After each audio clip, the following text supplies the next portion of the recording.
What up, Space Fam? Goes in here for AnimeUproar, and today, once again, we are gonna go over the latest insane developments in Demon Slayer. I mean, Muzan is going absolutely ham right now, so definitely stay tuned for that. If you like seeing these Demon Slayer videos on this channel, make sure to smash that like button to let me know. If you haven't, be sure to subscribe and ring that notification bell, because if you don't, you will not know when new Demon Slayer videos come out. For more Demon Slayer content and crucial updates about the upcoming movie and seasons, follow us on Twitter and Instagram at AnimeUproar, link in the description. There will be manga spoilers in this video. We are going to be talking about the latest chapter, after all, chapter 180. You've been warned. Now, without further ado, let's jump into it. The last chapter was really sad and amazing in its own way, but there wasn't much action. It was more about the aftermath of the fight against Upper Moon 1 Kokushibo. We had to say goodbye to the 14-year-old Miss Pillar Muichiro and to Sanemi's brother Genya. Both have been part of the story for a long time, and it was absolutely crazy to see them go.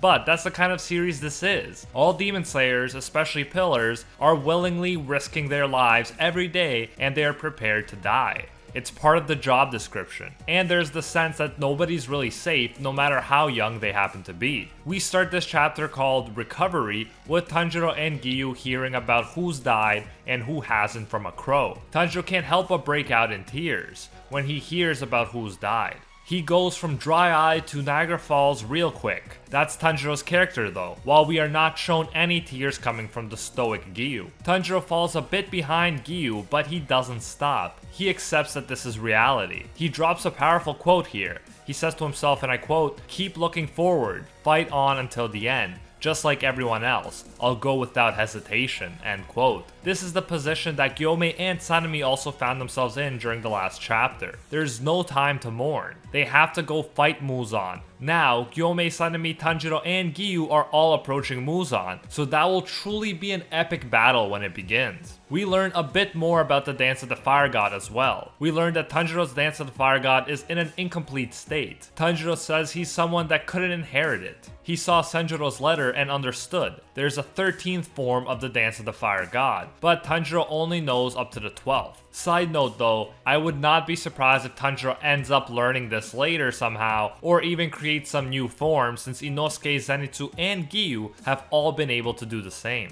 Despite the fact that the Dance of the Fire God is incomplete, Tanjiro tells himself that he will take out Muzan no matter what for everyone's sake. Then we jump to the headquarters and we're told that they're too late. Tamayo-san could not endure anymore and Muzan has revived. The big bad boss has been unleashed and he's out for blood. We are told that the first team is about to arrive to his location and that the second team is right behind them. Kiriya Ubuyashiki, the current head of the Demon Slayer Corps, sends word for them to stop and wait for the pillars to arrive. He is freaking out, so you can bet something's about to go down. Then we jump to the Demon Slayer members who have found Muzan's ball of flesh. Little do they know now that it's empty. They are clearly novices and have no idea what to do. They talk about how their swords can't reach the ball of flesh, and wonder about what they should do as they try to remain calm. A crow tells them to stand by. Then one not so bright dude says this isn't a situation to be waiting. We don't know what will happen before the pillars arrive. And not surprisingly, he is the first to get killed by Muzan. Muzan has white hair currently,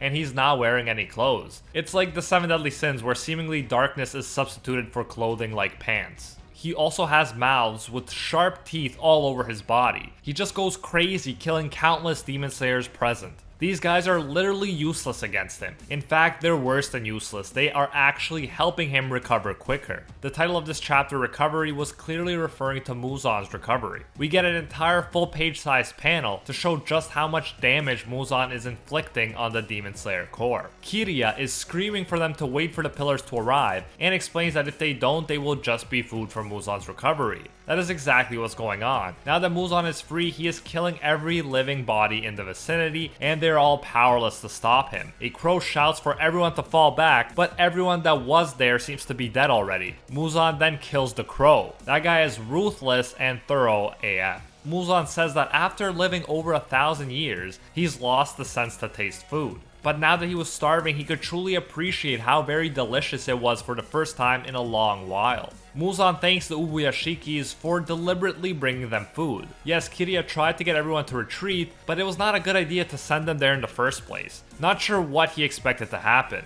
Even if the pillars were there, I can't see any of these weaker Demon Slayers being very useful in a fight against Muzan. To throw salt on the wound, Muzan says that whoever succeeded Ubuyashiki is outstanding. He even offers to turn Kiriya into a demon, since he lost most of his subordinates, including his strongest upper moons. Kiriya tries to make sure that the second team retreats so that they don't end up like the first team, who just helped Muzan with his recovery. Then we get to see Muzan and Tamayo. Tamayo is another character that we've known for a long time. She's helped Tanjiro, Nezuko, Shinobu, and the entire Demon Slayer Corps up to this point, even though she's a demon. Muzan points out that the turn a demon into a human medicine that she used had no effect on him.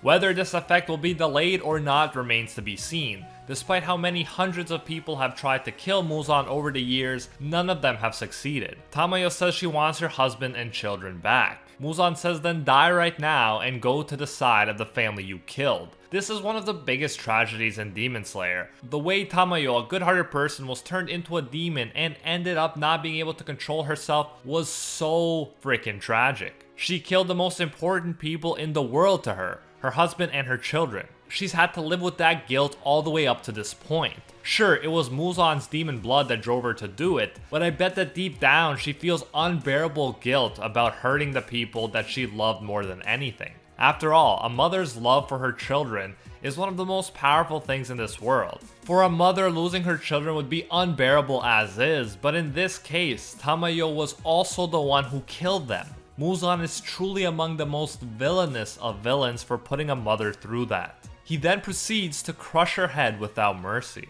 We jump to Yushiro, who loves Tamayo more than anything. It seems like he can sense what happened and he crushes the floor beneath him with his bare hand. We see his face and he looks like he is ready to brutally devour Muzan. If only pure rage alone was enough to beat him. However, I do hope that he gets to play a part in Muzan's defeat because he definitely has a compelling reason to get revenge against the Demon King of Pop. Muzan keeps making his way through Demon Slayer teams. It's absolutely brutal. He's just prancing through them as he devours them and recovers. Kiriya keeps pointlessly saying for people to get away and stay back, but they cannot hope to outrun the insanely quick and powerful Muzan. We are also told that Giyu and by extension Tanjiro are in the opposite direction, so they're not in a position to save these people. Kiriya is sweating, the children keep dying, and Muzan has completely recovered. According to Kiriya, Tamayo's death was meaningless, but I wouldn't be surprised if we later figure out that it was meaningful. Perhaps it will be a delayed effect of the medicine she gave Muzan or something like that. Otherwise, this truly was worse than pointless. Muzan is fully recovered, countless Demon Slayers have been butchered, and the insanely talented Tamayo is dead. At the end of the chapter, we get a full page of Muzan looking evil AF.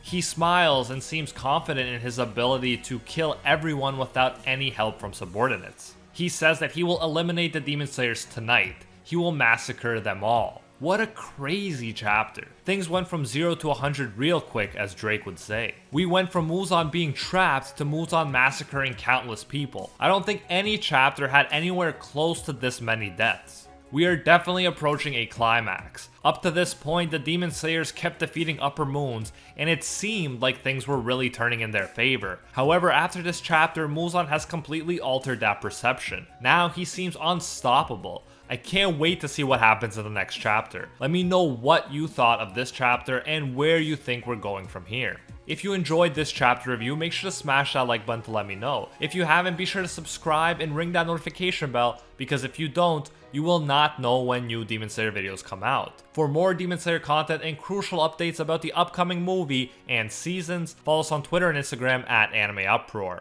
A big thank you goes out to our patrons over on Patreon who help make videos like this one possible. I especially want to thank our Pro Hero tier patrons, the one and only Gilgamesh, Nothing But a Fan, Jason Wilson, King Zeldris, Angel Cruz, Steelers, Poet Pablo, Atropos Wraith, $50 Beat, Ekarat GN, Anatoly Kazatsky, DJ Nathaniel, and Alpha Dio. And are the 1-tier patrons, the ones who stand atop all clans, Steven Ingrata, Alola Anatem, Matty Mac 239, Makoto Kun, and ya boy Seth. If you enjoy our work, you can support more of it by going over to patreon.com/AnimeUproar and becoming a patron today for as little as $1. If you do so, you'll get your name featured in future videos alongside these amazing people right here, and you'll even get access to our private patron-only Discord. So check out patreon.com/AnimeUproar, link in the description if you're interested. You can also now join the YouTube channel and support more content that way if you prefer. No matter what way you choose to support us, you'll get the same great benefits. Anyways, thanks again for everything, and until next time, see you, Space Cowboys.